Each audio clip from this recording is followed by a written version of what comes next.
Love by Samuel Taylor Coleridge. All thoughts, all passions, all delights, whatever stirs this mortal frame, all are but ministers of love, and feed his sacred flame. Oft in my waking dreams do I live o'er again that happy hour, when midway on the mount I lay, beside the ruined tower. The moonshine stealing o'er the scene had blended with the lights of eve, and she was there, my hope, my joy, my own dear Genevieve. She leant against the armed man, the statue of the armed knight. She stood and listened to my lay, amid the lingering light. Few sorrows hath she of her own, my hope, my joy, my Genevieve.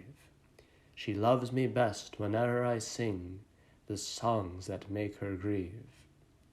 I played a soft and doleful air, I sang an old and moving story, an old rude song that suited well that ruin wild and hoary.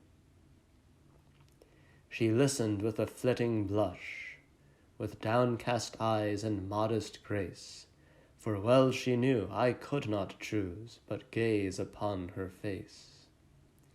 I told her of the knight that wore upon his shield a burning brand, and that for 10 long years he wooed the lady of the land. I told her how he pined, and the deep, the low, the pleading tone with which I sang another's love, interpreted my own. She listened with a flitting blush, with downcast eyes and modest grace, and she forgave me that I gazed too fondly on her face. But when I told the cruel scorn that crazed that bold and lovely knight, and that he crossed the mountain woods, nor rested day nor night,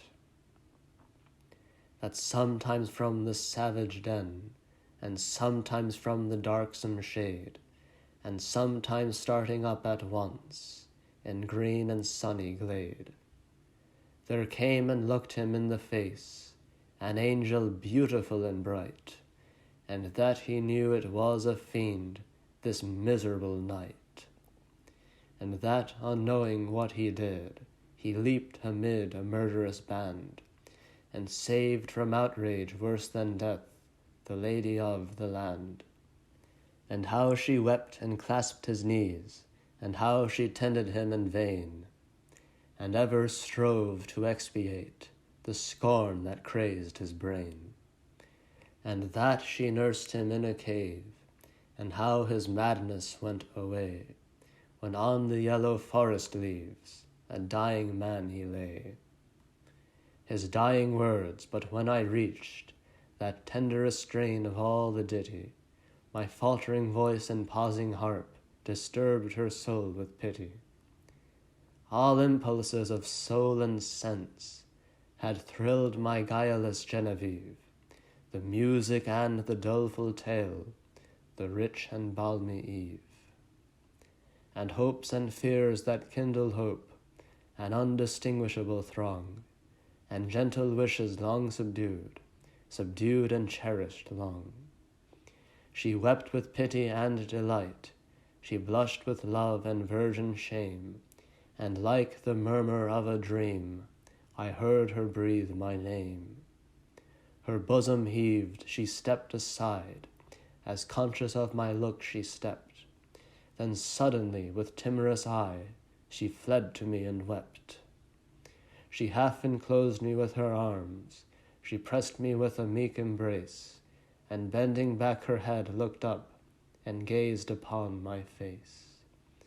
'Twas partly love and partly fear, and partly 'twas a bashful art, that I might rather feel than see the swelling of her heart.